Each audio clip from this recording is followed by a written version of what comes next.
അത്യാധുനിക സാങ്കേതിക വിദ്യയും പ്രതീക്ഷയും വലിയ സ്വപ്നങ്ങളെ സാധ്യമാക്കും. ഞങ്ങൾ കൂടെയുണ്ട് നിങ്ങളുടെ കുഞ്ഞു വലിയ സ്വപ്നത്തിനായി.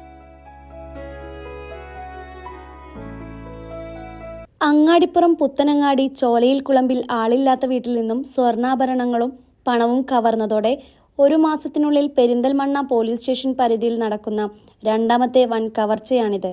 ഒക്ടോബർ 19 രാത്രി പെരിന്തൽമണ്ണ നഗരത്തിൽ പട്ടാമ്പി റോഡിൽ 4 കടകളിലാണ് മോഷണം നടന്നത്. ഫെഡറൽ ബാങ്കിന് സമീപം പട്ടാമ്പി റോഡിന്റെ 2 സൈഡിലുമുള്ള medical shop, bakery, fancy, frame work കടകളിലാണ് ഒറ്റ രാത്രി കള്ളൻ കടന്നത്.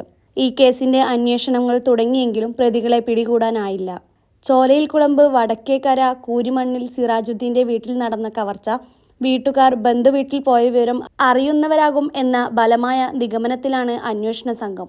പകൽ മുഴുവനും വീടിന്റെ മുകൾ നിലയിൽ പണിക്കാരുണ്ടായിരുന്നു. ഇവർ പോയ ശേഷം വീട്ടുകാരുടെ അസാന്നിധ്യത്തിൽ അറിയുന്നവർ മുകൾ നിലയിലൂടെ വീടിനുള്ളിൽ പ്രവേശിച്ചതാകാനാണ് സാധ്യത. മുൻഭാഗത്ത് പുറത്തേക്കുള്ള വാതിലുകൾ വീട്ടുകാർ പൂട്ടിപ്പോയതിന് യാതൊരു കേടുപാടും സംഭവിച്ചിട്ടുമില്ല.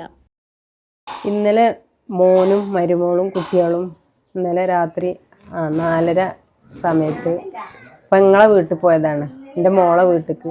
അവന് മരുമോന് സുഖമില്ലായിട്ട് ഞാൻ 2 ദിവസത്തേക്ക് പോയിട്ട് ഇന്നെ കൊണ്ടുവരാൻ വന്നതാണ്. അവർ കൊണ്ടുവരാൻ വന്ന് ഞങ്ങൾ അവിടെ വന്ന് ഒരു ഗ്ലാസ് ചായ കുടിച്ച് അപ്പം മരുവ് ബാങ്ക് കൊടുത്തു. അപ്പോൾ ഞാൻ പർദ്ദട്ടപ്പോൾ പറഞ്ഞു എന്തായാലും ബാങ്ക് കൊടുത്തില്ലെങ്കിൽ നിസ്കരിച്ചിട്ട്. അപ്പോൾ ആ നിസ്കരിച്ച് ഞങ്ങൾ 6:50 വീട്ടിലേക്ക് വന്നിട്ടു. 6 മണി വരെ ഇവിടെ പണിക്കാർ ഇതിൻ്റെ മുകളിൽ പണിയെടുക്കുകയും ചെയ്തിരിക്കും.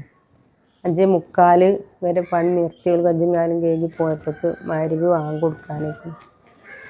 ആ സമയത്ത് ഓല് പോയിട്ട് 6:50 ഞങ്ങൾ ഈ വീട്ടിൽ വരികയും ചെയ്തിരിക്കണം. അപ്പോഴേക്ക് ഞങ്ങളെ കുടിയിലെ ഫുള്ള് സാധനം അൽമറിയത്തെ ഫുള്ള് സാധനം പെറുക്കി ഓതും വലിച്ചിട്ട് കടക്കാളൊക്കെ വലിച്ചിട്ട് തലക്കണിയും പായും ഉറാക്കുമ്പത്തെ ഇളക്കിയും മഞ്ഞളും മല്ലിയും മുളകും അരിയും ഇതൊക്കെ ഇതാക്കി മോളെ കാതിത്തതും എൻ്റെ കാതിത്തതും ഒന്നും ഇടാൻ പറ്റില്ല പൊട്ടി.